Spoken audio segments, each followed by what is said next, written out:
Hi there, assalamu alaikum. Welcome back to my channel. My name is Nagina Martiza and I am back with another tasty recipe and I do hope that you enjoy it. All right, so today I am making Nihari, and that's a very traditional, authentic dish that you make on special occasions.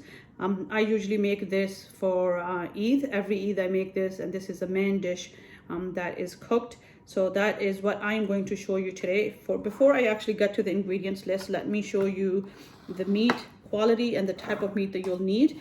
You need shank, obviously, piece. I am making 4 shank pieces here, and when you go to the butcher, make sure you tell them to cut it in sort of a round biscuits. As you can see, it's nice and round. The meat is nicely marbled, and take a look in the center. The bone actually has bone marrow in it. That is the main point, because when this dish is cooked properly, it's cooked with bone marrow, and that's the taste that you will taste when you're eating it. Most pieces are around this size. I've got one very large piece. Let me show you.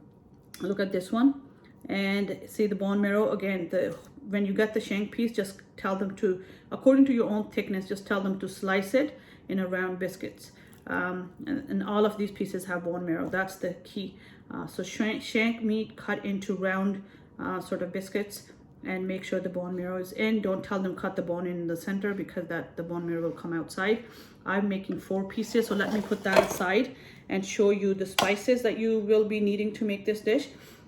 Salt, coriander powder, Kashmiri red chili, and turmeric powder, garlic and ginger paste.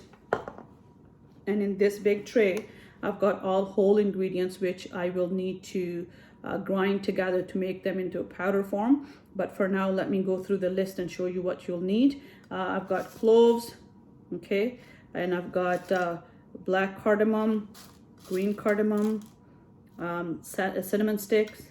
I've got dried ginger roots, mace, cumin seeds, nutmeg, fennel seeds, and black pepper, and I've got few bay leaves. You won't need to grind these together. Rest of the ingredients are going to be should be in a powder form, so I am going to make this into a powder form, except for bay leaves. So these are these ingredients.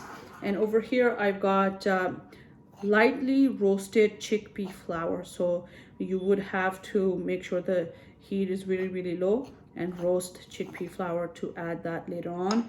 And I will obviously be using oil. These are all the ingredients that I will be using to cook. Now this dish also has garnishing ingredients, and there's a set of different green herbs that you'll need to garnish your obviously recipe right before you eat it. So you will need lime or lemon. You will also need green chili sliced or cut into small pieces. The onions that I've shown you, those sliced onions are or have I not shown you? So sliced onions, obviously, these will be fried and kept aside for garnishing as well. Then you will need ginger cut into small pieces. But what I'll do is when I'm ready to make the garnishing tray, I will show you at that time what you'll need and how you need to cut that and all of that. But for now, let's start the cooking process. So I am going to go over to the stove and start the frying process. The step number 1 is I am going to fry the onions with cumin seeds until the onion is nice, crispy, golden brown. Then I will take the onions out, and in the exact same oil add ginger and garlic paste and fry the meat in that. And then I'll show you what you need to do next. Okay, let's go over to the stove. Okay, let's add the oil. Okay, and along with oil, we're going to add some cumin seeds.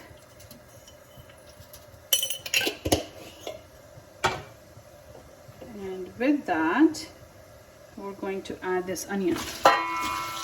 Okay. Now what I am going to do is fry this until it's nicely golden brown and crispy, and at that point I will take it out and add, as I said earlier, garlic, ginger, and then the meat. I'll show you when that time comes.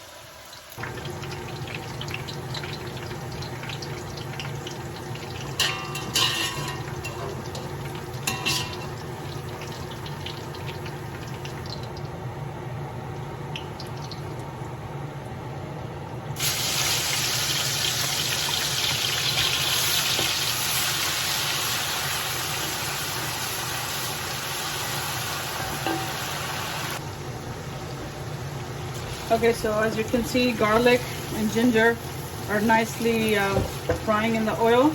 Now it's time to add the meat. So I am going to add all these pieces slowly while mixing it together. Oh my God, this is really big. So what we're really looking for is the meat to sort of fried with garlic, ginger, and oil for about 5 to 10 minutes before adding the rest of the spices.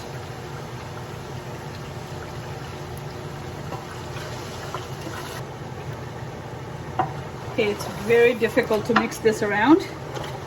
Hence, you can only make this dish on very special occasions. So I'm going to show you the piece. Once you know that the piece is nicely sort of fried with ginger and garlic and oil, you see it's developing sort of a golden brown crust. That's what I'm looking for. It's going to be a challenge for me to mix it because the pot is not big enough. And unfortunately, I can't fit any bigger pot than this on the stove. So yeah, it's very hard to mix, but it's gonna get done slowly but surely. There we go.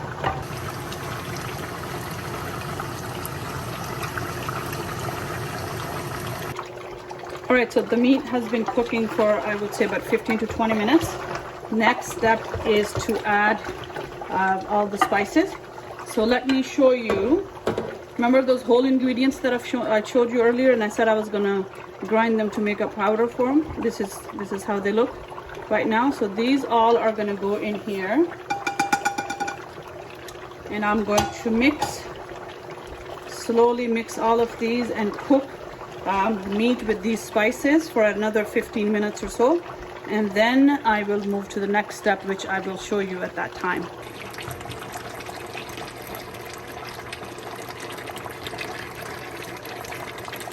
Okay, it's time for me to add water in it now. It's been cooking for another 15 minutes with all the spices, so it's very hard to mix around, but I know that it's got all the spices have nicely coated on each piece of meat. So when adding the water, we have to make sure that all pieces are covered, because remember, this meat, obviously it's beef, right? And it takes a long time to cook. So we have to make sure we add enough water when we put it on simmer, that it's going to cook for at least 3 to 4 hours. So this meat that I got seems it's a little bit of an older animal, so it's gonna need 4 hours to properly cook on low heat when I put it on simmer. So I'm gonna add a little bit more water, and then obviously I have one more thing that needs to be added in here, and I'll show you what that is. So let me get some more water.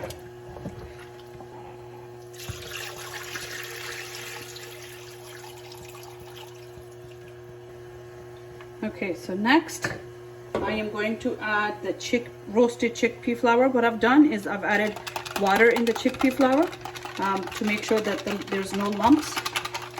If you do that, then obviously chickpea flour is not gonna be lumpy in there, and I have taken care of that. So just add that right at the end. Now I am going to wait for this to boil. As soon as it starts boiling, I am going to put the heat at very low and cover this pot, seal it up, and then let it cook, simmer for 3 to 4 hours. I'll do 3.5, and if I need more, then I'll have to redo it, but 3.5 hours to cook. And then this tasty recipe will be ready. So it's starting to boil. I'm going to put my heat on low, cover this up, and I am going to use flour dough to create a seal and put that around the edges of the pot, so there's no steam leaking out of it, and this actually cooks in steam, and obviously bone marrow and everything else that's already there. So there you go. Slowly, be careful when you're doing this step, because if the steam is leaking, then you can actually burn your hand, so just be cautious. And I'm going to put this all around the pot to make sure that it's nicely sealed. Okay, so it's all ready. It's nicely sealed from all the edges. All the kernels are around. And next I am going to leave this on for, as I said, 3.5 hours to cook on low heat. It's going to nicely simmer. And meat has to be basically very, very tender, cooked in bone marrow and broth. When I come back, I'll show you how it looks.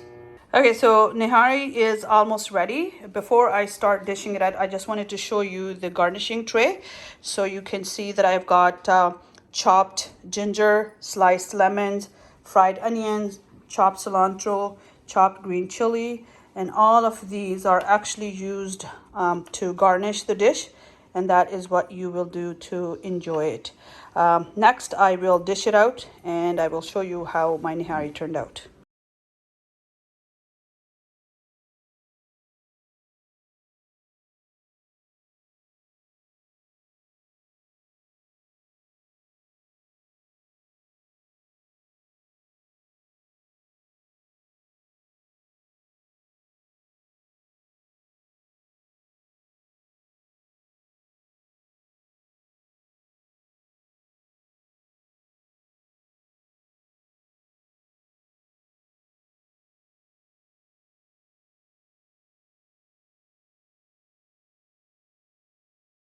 Thank you so much for watching. I hope you enjoyed the video.